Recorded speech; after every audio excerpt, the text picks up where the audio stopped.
અહીંયા એક લસા શોધવાનો દાખલો આપ્યો છે, રકમ પોઈન્ટમાં દેખાય છે, તો શું કરવું?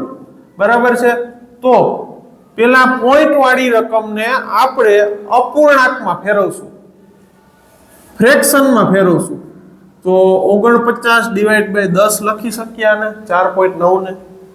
બરાબર, અહીંયા 3 પોઈન્ટ આપેલ છે તો નીચે 3 0 આવશે. 98 ડિવાઈડ બાય 1000. હાલો, આ થઈ ગયું, પેલું કામ થઈ ગયું. બીજું કામ શું કરવાનું? તો કે હવે શું કરશું એનું એક તમારે યાદ રાખવું પડશે.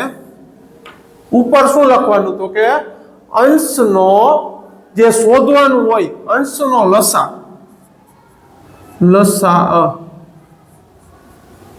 જે શોધવાનું હોય એ ઉપર લખવાનું. નીચે શું લખવાનું? તો કે છેદનો ગુસા. હાલો, લખ્યું. અંશનો લસા કેટલો થાય? તો કે આ બંનેમાં જે કોમન હોય અને પિતાજી હોય એ લખવાનું મોટું. તો કે 49 દુ 98 થાય એટલે આપણો લસા થશે 98. હાલો, અહીંયા લખ્યા 98. નીચે તો કે ગુસા, આ બંનેમાંથી જે કોમન હોય અને નાનું હોય ઈ. તો કે આ બેયનો ગુસા આવશે 10. હાલો, લખી નાખ્યા 10. તો 9.8 આપણો જવાબ થશે. ઓપ્શનમાં જોઈએ, ઓપ્શન નંબર બી આપણો જવાબ છે.